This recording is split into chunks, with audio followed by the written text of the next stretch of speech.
यो देश राजा नआएसम्म रहँदैन, लेखेर राख्नुहोस्, यो सुन्नुहोस्। यो देश राजा नआएसम्म रहँदैन, लेखेर राख्नुहोस्। यथार्थमा जाउँ, सत्यमा जाउँ, म कुनै वादी भएर बोलिरहेको छैन, कुनै व्यक्तिबाट परिचालित भएर बोलिरहेको छैन, यो पनि सुन्नुहोस्। यथार्थमा जाउँ, सत्यमा जाउँ, म कुनै वादी भएर बोलिरहेको छैन, कुनै व्यक्तिबाट परिचालित भएर बोलिरहेको छैन। राजा नचाहने को छ यहाँ, सबैले बुझिसके। हिजो हामीलाई राजाको विरुद्धमा ढुङ्गा हान्न सिकाइयो, हामीले पनि होला क्यारे भनेर यो देश नबनेको राजै रहेछन् बाधक भन्ने बनाइयो। आखिर यी दलालहरू आफै राजा बन्न आएका रहेछन्, यो पनि सुन्नुहोस्। राजा नचाहने को छ यहाँ, सबैले बुझिसके। हामीलाई आफैलाई हिजो 19 दिनसम्म ढुङ्गा हान्न लगायो यी दलालहरूले, होला क्यारे राजै रहेछ क्यारे बाधक, यो देश नबनेको राजै रहेछ क्यारे भन्ने बनायो।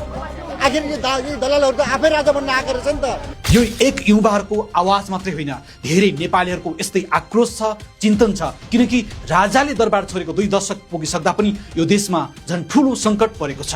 नेपालका धेरै नेताहरू भ्रष्टाचार गनाउँछन्, अपराधी र तस्करहरूको पार्टनर भएर यो देशमा आतङ्क फैलाइरहेका छन् अनि देश कङ्गाल बनाइरहेका छन्। यति बेला देशका जनताहरू, विभिन्न युवाहरूको यस्तै आक्रोश र चिन्तन देखिन्छ।